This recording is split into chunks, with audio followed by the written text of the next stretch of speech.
Hello friends, मेरा नाम है अंकित जैन। तो मैं एक प्रोडक्ट कोच हूँ और एक बिजनेस कोच हूँ। और जैसा कि आप लोग जानते हैं कि मैं अपने वीडियोस के थ्रू, अपने चैनल के थ्रू आप लोगों को कई सारे एक्सपर्ट से मिलवाता हूँ और उन एक्सपर्ट से मिलवाता हूँ जो कुछ डिफरेंट कर रहे हैं अपनी लाइफ के अंदर, और वो अपनी जिंदगी तो बदल चुके हैं, साथ में वो कई सारे लोगों की जिंदगियां भी बदल रहे हैं अपनी इंफॉर्मेशन के साथ और अपने प्रोफेशन से। तो अगर आज मैं आपको एक ऐसे पर्सन से मिलवाऊं जिसने कई सारे रिकॉर्ड्स हासिल किए हुए हैं, तो कैसा रहेगा? चलिए, पहले उनको मिलवाने से पहले मैं थोड़ा सा उनके बारे में आपको बता देता हूं। वो बाय प्रोफेशन एक एमबीए है। वो साथ में कई सारे प्रेस्टिजियस ब्रांड्स के साथ एज ए सीनियर एडवाइजर काम कर चुके हैं। और उसके बाद जब वो अपने एडवाइजरी के बिजनेस में थे, जब वो एडवाइजरी का काम कर रहे थे, तो उनको कुछ चीजें हमेशा क्लिक करती थी कि ऐसा क्या होता है कि ये जो बड़े बड़े ब्रांड्स हैं, बड़े बड़े टाइकून्स हैं, ये इतनी अच्छी अर्निंग कर लेते हैं। अगर मार्केट में मंदा भी आ रहा है तो ये बहुत अच्छा कैसे अर्न कर लेते हैं? ऐसे कौन से फैक्टर्स हैं, ये ऐसे कौन से एक्स फैक्टर्स हैं जिनकी वजह से ये आगे बढ़ जाती हैं? तो ये हमेशा अपने काम के साथ उसको सर्च करते रहते थे। तो कहते हैं जैसे कि कनेक्ट द डॉट्स, तो इनको कुछ डॉट्स कनेक्ट हुए। बाय चांस एक ऐसे पर्सन से इनका इंट्रोडक्शन हुआ जो एक फील्ड के अंदर एक्सपर्ट थे, और एक्सपर्ट फील्ड क्या थी? वो थी वास्तु।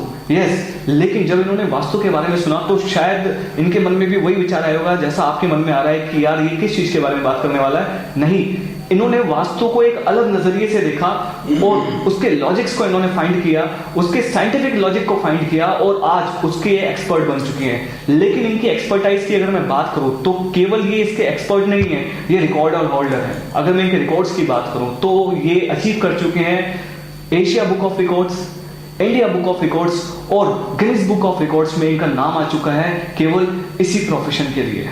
तो अगर मैं आपको ऐसे ही पर्सन से मिलवाऊं तो कैसा रहेगा? क्यों ना उनसे ही आपको मिलवाया जाए। तो मैं इंट्रोड्यूस करता हूं मिस्टर ऋषितोष जैन को, जो आपको अपने इस प्रोफेशन के बारे में बताएंगे कि वो इस प्रोफेशन में कैसे आए। तो सर प्लीज आप बताइए। थैंक यू अंकित जी, आपने मेरा इतना अच्छा इंट्रोडक्शन कराया।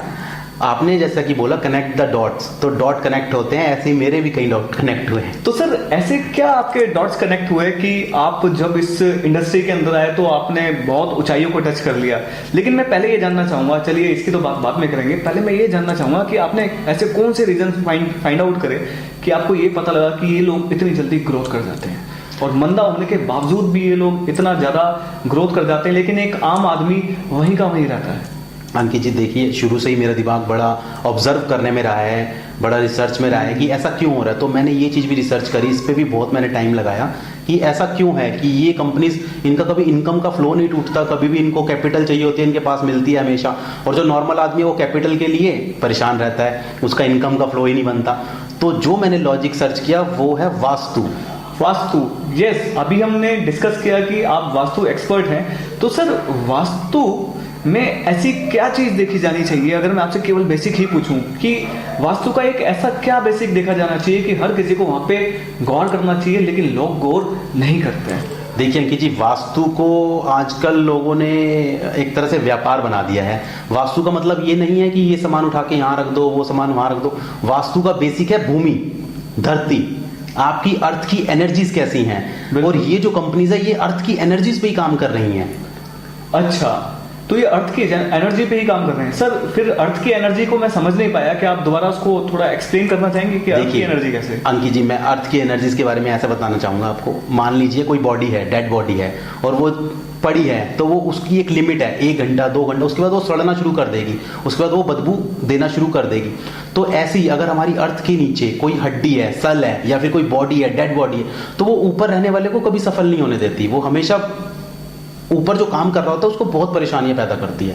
तो इसका मतलब सर, जिस तरह वास्तु बहुत अच्छा भी है आपका, लेकिन अगर जमीन की क्वालिटी अच्छी नहीं है तो सब बेकार है।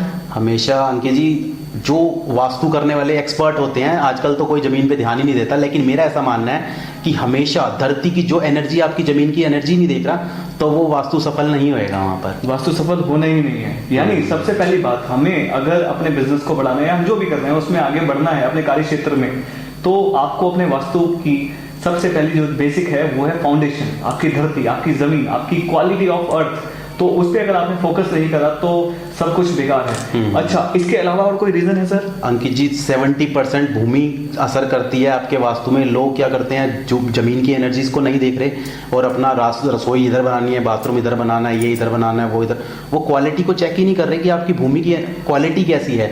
और ये कंपनीज क्या कर रही हैं, ये कंपनी कोई भी भूमि खरीदेंगी, कोई भी कुछ करेंगी, सबसे पहले उसकी जमीन चेक कराएंगी, उसका वास्तु चेक कराएंगी, और फिर ये कंपनी उस पर अपनी इकाई लगाएंगी, उस पर अपनी फैक्ट्रीज लगाएंगी, और फिर काम आगे स्टार्ट करेंगे, जिसके कारण इनका कभी फ्लो ही नहीं टूटता। मतलब बेसिक मेहनत जो करते हैं वो जमीन पे, फिर उसके बाद उसके ऊपर के वास्तु पे। हाँ। अच्छा सर, मैंने एक चीज और देखी है कि कुछ लोग कहते हैं कि छोटे मोटे मकान, जो छोटे मकान होते हैं, तो छोटे छोटे घर होते हैं, उनके अंदर वास्तु काम नहीं करता, क्या ये सच है? अंकित जी आप एक बार बताइए, जब बच्चा पैदा होता है क्या उसके आंख होते हैं, मुंह होता है, कान होते हैं, नाक बिल्कुल, होते सब हैं, होता है। सब कुछ होता है, उसके बॉडी के पार्ट सारे होते हैं। तो ऐसे ही जैसे बच्चा होता है छोटा, तो उसके सारे बॉडीज के पार्ट होते हैं, ऐसे ही जब आदमी बड़ा होता है तो उसके भी बॉडी के पार्ट होते हैं। अगर आपका 10 बाय 10 की भी शॉप है तो उसका भी वास्तु आपके ऊपर असर करता है। उसका भी वास्तु असर करता है, यानी हमें वास्तु के बारे में सोचना बहुत जरूरी है।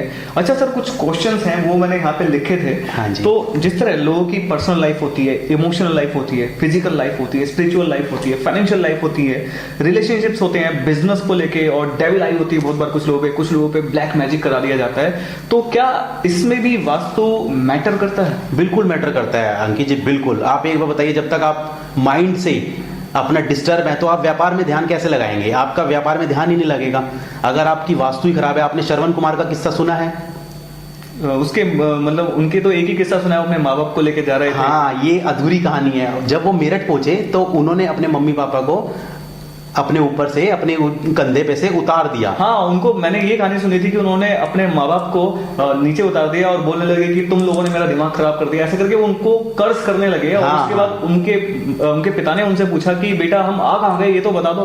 उन्होंने कहा कि हम मेरठ की तरफ आ गए। कहते एक काम करो, मुझे मेरठ ही क्रॉस करा दो, उसके बाद हाँ हाँ बिल्कुल बिल्कुल हम आपसे फिर से बात करेंगे। और जैसे ही उन्होंने मेरठ को क्रॉस करा तो उनके बाद वो श्रवण कुमार अपने आप ही रोने लग गए, अपने माँ बाप से उन्होंने माफी मांगी थी। तो ये मतलब जमीन का वहां पे, तो ये देखिए उसके माता पिता, उस समय उनके माता पिता कितने समझदार थे। उनको पता था कि मेरठ की भूमि ऐसी है, तो मेरठ की भूमि में जाते ही उनका दिमाग बदल गया और उनके बाहर निकलते ही उन्होंने अपने माता पिता से पैर छुए और माफी मांगी इसके लिए। तो देखिए कितना भूमि कितना असर करता है। सर वैसे एक बात और बताऊं, मेरठ के बारे में बोला जाता है कि वो रावण की ससुराल है।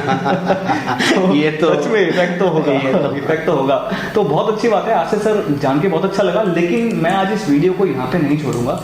मैं चाहता हूं कि सर से और इन्फॉर्मेशन हमें मिले, ताकि हम लोगों की लाइफ के अंदर कुछ चेंजेस हो सके, वो कुछ बेसिक्स आपको बता सकें।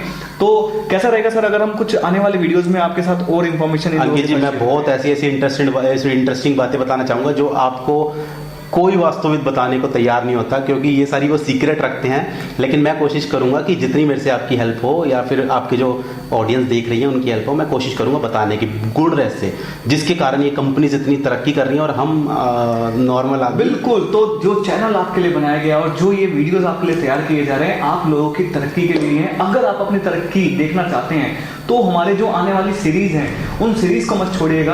आने वाली सीरीज के अंदर आपको वो इन्फॉर्मेशन मिलने वाली है शायद उसके बारे में कभी आपने सोचा नहीं। और जब आपसे कोई बोलेगा कि अंधविश्वास है तो आप कहेंगे नहीं, मेरे पास लॉजिक है। और वो लॉजिक कहाँ से मिला? वो लॉजिक देंगे हमें मिस्टर ऋषितोष जैन। तो मैं आने वाले वीडियोस में ऋषितोष जी से आपको फिर से मिलवाऊंगा। फिलहाल आज के लिए हमें आज के लिए फिलहाल इतना ही टाइम था हमारे पास। तो नेक्स्ट वीडियोस में मिलते हैं अलग इन्फॉर्मेशन के साथ। तो फिलहाल आज के लिए इतना ही, बाय, थैंक यू।